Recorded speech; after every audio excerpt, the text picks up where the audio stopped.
Hey, ça va ou quoi? Ouais, on peut se le dire, j'ai chié d'alcool, je ne fais plus trop de vidéos en ce moment, mais j'ai une bonne raison, parce que j'ai pas mal de choses, et surtout que j'ai fait un projet qui m'a pris un temps de malade. C'est un son que je vais vous faire écouter. De Tony K, leur rentrer dans ce motherfucker de YouTube gay, je leur montrer qui c'est le vrai Dr. Yves. A plus guys, a plus guys, a plus guys. Peut-être pour vous c'est rien, mais moi ça m'a pris énormément de temps. Ma copine y a beaucoup participé, parce que c'est l'une des seules que je lui ai envoyé le son, et elle m'a vraiment dit qu'est-ce qu'elle est pas, et vraiment c'est moi plus elle en fait, c'est moi qui faisais le son, et elle me disait qu'est-ce qu'elle est pas, et on va, je pense, le clipper dès que je peux. Si j'ai moins fait de vidéos, c'est parce que j'ai fait ce son, et c'est vraiment très très loin d'être fini, parce que j'ai vraiment une inspi de malade maintenant, je me suis vraiment mis dans le bain. Il faut vraiment comprendre que c'est très compliqué au début de comprendre le mécanisme de la musique, mais quand tu es dedans, laisse tomber poteau, c'est pire que YouTube en fait. J'espère que vous allez tous très bien. Aujourd'hui on se retrouve pour une nouvelle vidéo, c'est l'histoire de Lionel Messi. Oui, on reprend les histoires de... Ça fait plaisir parce que ça faisait un moment que je voulais en faire une vidéo. CR7 avait bien fonctionné, et c'est surtout que maintenant, Lionel Messi c'est quand même un mec assez confirmé. Bref, passons direct à l'acte. Lionel Andrés Messi Cucini est surnommé Léo Messi. Lionel Messi, appelé Lionel Andrés Messi Cucini, est surnommé plutôt Léo Messi aussi, c'est plus simple et les gens comprennent mieux. Il est né le 24 juin 1987 à Rosario. Bon, ça c'est à peu près, comprenez quoi. Donc maintenant on va passer à la jeunesse de Lionel Messi qui est assez mouvementée. Je vais vous passer direct maintenant.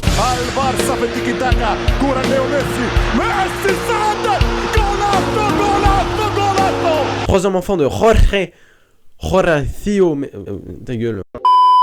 De George Horacio Messi, ouvrier d'une usine de fabrication, et de Celia Maria Cucini, qui était femme à ménage à mi-temps. Il a deux grands frères, Rodrigo et Mathias, et une petite sœur, Maria Thol. Désolé, mais je suis obligé de faire l'accent parce que...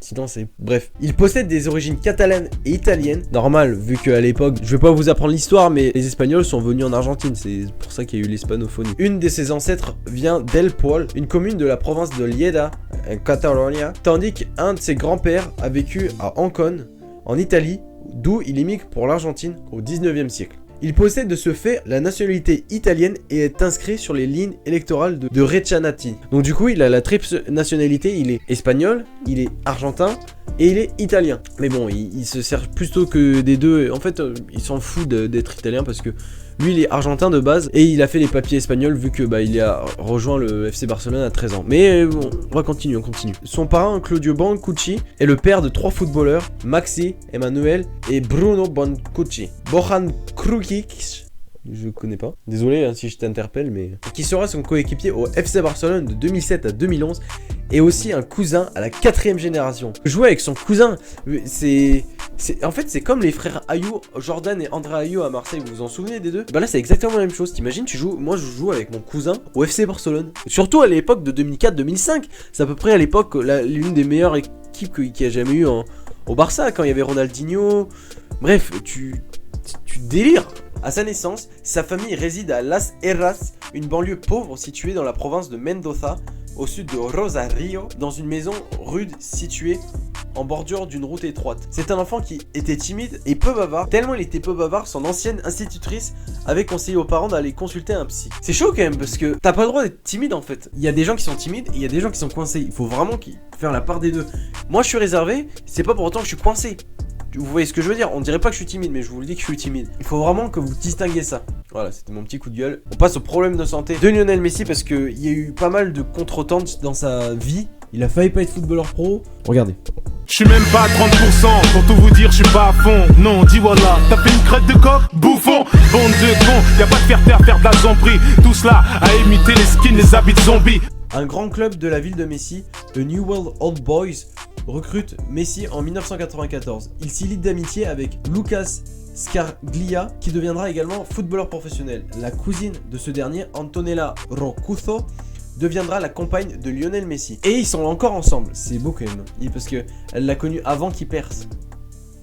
Ça franchement je kiffe, c'est cool. J'espère avec ma copine que ça va se faire si un jour je perce dans quelque chose. À la mi-temps des matchs de l'équipe, Première lorsqu'il est ramasseur de balles, Messi se fait remarquer en réalisant des séries de jongles interminables sans que la balle ne touche terre. Le public scande « Marado, Marado !» en référence à Diego Maradona, l'idole qui est national en Argentine. Il est également surnommé El Naño, en français le nain, du fait de sa petite taille. Je vous l'ai dit. À 9 ans, Lionel ne mesure que 1m11.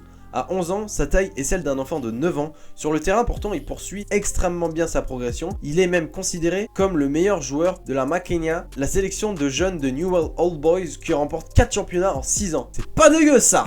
En décembre 1996, le docteur Diego Schwartzutuen fit une visite générale des joueurs de Newell's Old Boys et a montré une anomalie chez Messi.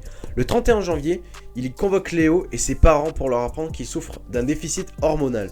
Un an plus tard, l'endocrinologue, tu sais, le médecin pour la croissance, on va le faire plus simple, rend son verdict définitif. L'enfant souffre d'un déficit partiel d'hormones de croissance. Il nécessite l'injection intramusculaire d'hormones synthétiques, un traitement lourd et coûteux. Léo ne dépassera pas 1m50 à l'âge adulte, d'après le médecin. Le monde du foot c'est chaud quand même, mais en fait dans la vraie vie ça aurait pas passé parce que je connais par exemple ma guide en Espagne quand j'ai fait mon tournoi international à San Sebastian. Ma guide elle faisait 1m40. Voilà, bon elle est petite, d'accord, t'as l'impression d'être un géant. Mais en fait ça dérange pas, mais dans le monde du foot c'est extrêmement gênant. Et c'est chaud quand même parce que tout est basé sur la taille. Et vous voyez, je pense que vous avez vu des trucs de Antoine Griezmann. C'est la même chose. Antoine Griezmann, il n'arrivait pas à percer dû à sa taille. Et c'est grâce à l'Espagne qu'il a réussi. Et ben Messi c'est la même chose. Lionel commence son traitement en 1997. Les premières années de traitement sont financées par la fondation Acindar. Mais la crise économique d'Argentine y met un terme. Le traitement il consiste à injecter 75 microgrammes de levothyroxine, des hormones de croissance quoi. Pendant 30 mois encore, il coûte $1000 par mois, une somme hyper importante pour la famille du jeune joueur. $1000 par semaine, très peu de gens peuvent le faire, c'est 1000 €. Enfin bref. De nombreux clubs en Argentine, dont River Plate, sont intéressés par le joueur mais sont réticents à prendre en charge financièrement le traitement. La famille décide cependant de poursuivre le traitement, car elle veut...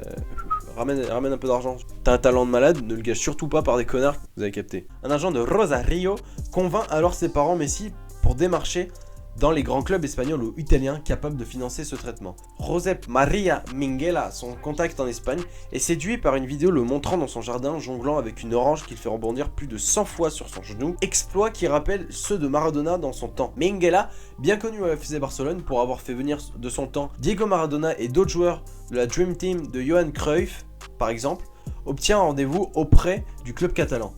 Cette version véhiculée est remise en cause par d'autres sources, qui affirment que le traitement à base d'hormones de croissance a toujours été remboursé par la sécurité sociale, la mutuelle et d'autres aides en Argentine. Messi ne serait pas parti à Barcelone pour des raisons de santé, mais uniquement par intérêt sportif. Le père du joueur Jorge Messi et leur agent de leur époque, Rodolfo Chinoca, auraient inventé cette histoire comme l'avaient fait avant eux les publicitaires américains de la société Nike avec Michael Jordan. Fabian Soldini, un intermédiaire, affirme que le père ne veut pas reconnaître la vraie histoire et il veut obliger à raconter sa version. Cette version est confirmée par l'agent Nestor Rosin et le docteur Schwartzen, selon lequel il a reçu la grande majorité de son traitement en Argentine. C'est quand même chaud ce qui a pu se passer à Messi. Après, en fait, je peux pas trop expliquer de ce qu'il a fait dans sa carrière parce que vous savez très bien autant que moi que tout ce qu'il a fait pour le Barça, je pense que les fans du Barça savent très bien ce qu'ils ont fait. Je peux pas trop dire en fait parce que il a fait des matchs sensationnels, il a fait des matchs pourris, mais il est toujours resté là-bas en fait. Donc du coup, j'ai pas trop de choses à dire. فرصة موجودة ليو سيضرب سيسجل والهدف الأول الله يا تشي جيفارا الله يا تشي الله على الوقت. En fait, Messi, je peux rien dire parce que Messi, il a été très jeune au Barça, il est allé à 13 ans au Barça. Donc du coup, je peux strictement rien dire sur lui parce que il a passé toute sa vie au Barça, il a carrément la nationalité espagnole. Il aurait pu jouer avec la nationalité espagnole. Sa nation, c'est l'Argentine et c'est normal. Moi, par exemple, je joue demain au Canada. Le Canada, c'est juste pour jouer, frère. Moi, la France, c'est la France, t'es ouf. Moi, tu peux pas comparer mon pays, qui est la France, d'ailleurs le meilleur pays au monde, faut le dire, à un autre pays, celle du Canada. Donc du coup, j'ai pas grand chose à dire en fait, mis à part qu'il a fait des matchs sensationnels comme des matchs tout pourraves. C'est normal, il est humain, t'as des hauts et t'as des bas. Messi signe son premier contrat pro le 4 février 2004 avec le numéro 30 sur le dos, numéro de l'addition de ses deux amis de l'époque qui venaient le chercher tous les matins pour aller à l'entraînement. le 10 de Ronaldinho et le 20 de Deco. Ça, quelle époque, c'était un truc de taré quand même. C'est là où tu te dis quand même que t'as pris un coup de vieux. Hein. Mon dieu, j'ai pris moi 15. J'ai pris 15 ans. Oula, je me sens pas bien là. On va continuer. Messi participe à son premier match de championnat d'Espagne en Liga le 16 octobre lors du derby barcelonais face à l'Espagnol Barcelone. Il participe dans la foulée à plusieurs autres rencontres, dont un premier match en Ligue des Champions face aux Ukrainiens de Shakhtar Donetsk le 7 septembre 2004. Il y inscrit son premier but en championnat le 1er mai 2005 contre Albacete, ballon de pied, d'un ballon piqué à la suite d'une combinaison avec Ronaldinho. Il est à 17 ans et demi, presque 18 ans, le plus jeune buteur de l'histoire du Barça remporte en fin de saison le championnat devant le Real Madrid, son grand rival. Devant ses performances, les délégués de la fédération espagnole lui proposent de représenter son pays d'adoption dans la catégorie junior, mais il décline cette proposition dans l'espoir d'intégrer son équipe en Argentine. Il a raison, parce que c'est le pays de Maradona, c'est le pays de n'importe quel joueur argentin que j'ai pu entendre. C'est Higuaín, c'est Dybala, enfin voilà, c'est l'Argentine, c'est les joueurs qu'on adore en Argentine. Tu peux pas comparer l'Argentine et l'Espagne, parce que c'est deux jeux totalement différents, c'est les jeux de l'Amérique latine et le jeu espagnol. Et effectivement, en juin 2005, il a fait ses débuts en sélection d'Argentine des moins de 20 ans lors d'un match amical contre le Paraguay. Malgré ses débuts prometteurs en club, il n'est que remplaçant au début de la Coupe du Monde des moins de 20 ans qui débute quelques jours plus tard aux Pays-Bas. Sans lui, l'Albiceleste s'incline au match d'ouverture face aux États-Unis. Devenu titulaire, Messi participe aux victoires successives de son équipe face à la Colombie, l'Espagne, le Brésil et le Nigeria en finale. Sur le plan individuel, Messi est le meilleur buteur de la compétition avec 6 buts en 7 matchs, dont 2 en finale. Il est logiquement désigné meilleur joueur du tournoi. C'est logique.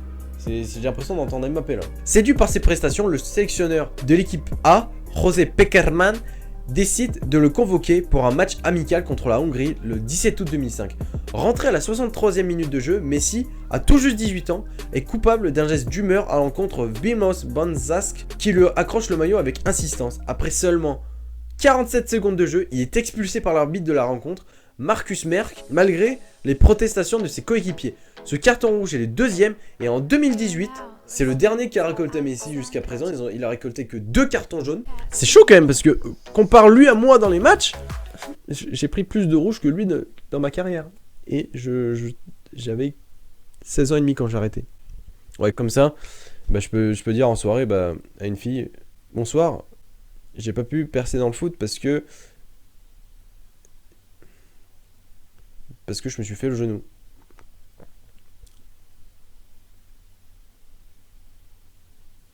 Ouais, c'est bon, j'avais fait une blague de merde, c'est bon, oh tu te calmes. Bon alors pour moi Messi, faut clairement pas comparer à Ronaldo, je préfère parler aussi de Ronaldo parce que c'est normal. Ronaldo et Messi c'est des extraterrestres, c'est vraiment ceux qui sont au summum et qui ont le même niveau. Enfin, Ronaldo a ses qualités, bref tout le monde a ses qualités et ses défauts, pour moi les deux ils se complètent vachement beaucoup. Et c'est là où je me rends compte que eux-mêmes, ils le disent qu'en fait ils sont pas en concurrence, ils s'aiment bien, ils se disputent juste pour le Ballon d'Or, c'est tout. Mais voilà, vous allez voir que tôt ou tard, quand ils partiront, il y aura d'autres cracks. Il y a des cracks comme Mbappé qui vont arriver, t'as des cracks comme, je sais pas moi, le Sané, Mané, voilà, plein de joueurs comme ça qui vont faire des futurs cracks plus tard, mais c'est quand même 2 joueurs confirmés. Mais si, comme ce que je vous ai dit, il jouait avec des oranges, il faisait des coups de genoux avec ses oranges. Vous vous rendez compte ou pas? Moi j'arrivais même pas à aligner 2 jongles à l'époque. Bon maintenant j'ai beaucoup mieux, j'arrive à en faire ça en l'aise, mais il avait que 10 ans à peu près, 11 ans. Vous imaginez? Bref, pour moi c'est énorme. Puis surtout Messi en fait, tout le monde a capté que c'était un super bon parce que le mec a eu sa place direct quand il y avait l'époque de Ronaldinho et de Deco. C'est pas rien les gars, oh. Déjà j'ai du mal à avoir ma place des fois en mon équipe. Lui, il arrive quand même à avoir sa place alors qu'il a 18 ans. Vous imaginez quand même? Mais surtout ce qui fait la beauté de ce joueur, c'est que il peut jouer n'importe quel poste en fait. Il peut jouer milieu défensif, il peut jouer attaquant, il peut jouer ailier, il peut jouer 10, il peut jouer 6. Enfin voilà, il peut jouer tous les postes.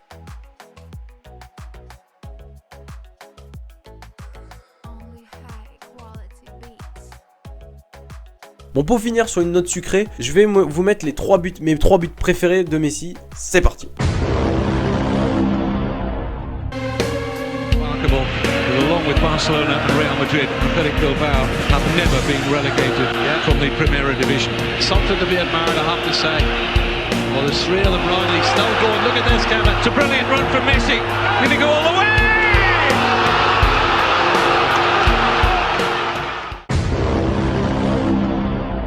Madrid, Athletic Bilbao have never been relegated from the Primera Division. Something to be admired, I have to say. Well, there's three of them rightly still going. Look at this, Kevin. It's a brilliant run from Messi. Going to go all the way.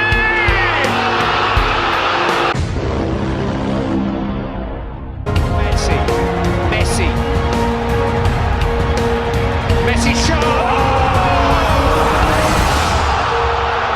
There is nothing at all that any team in the world can do about that.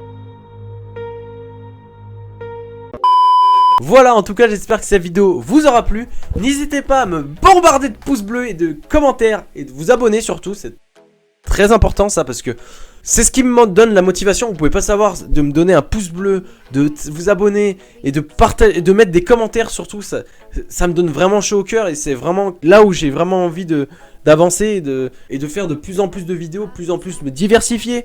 Bref, je vous remercie énormément les gars, je vous aime mais du plus profond de mon cœur, je vous le jure. Bref, je vous fais de gros bisous, j'espère que... Et moi je vous dis à la fois prochaine, allez ciao bye bye, c'était Dr Even. Je vous remercie pour tous les gars et merci. Avant de me parler punchage, je commence à me parler français. À plus, gars.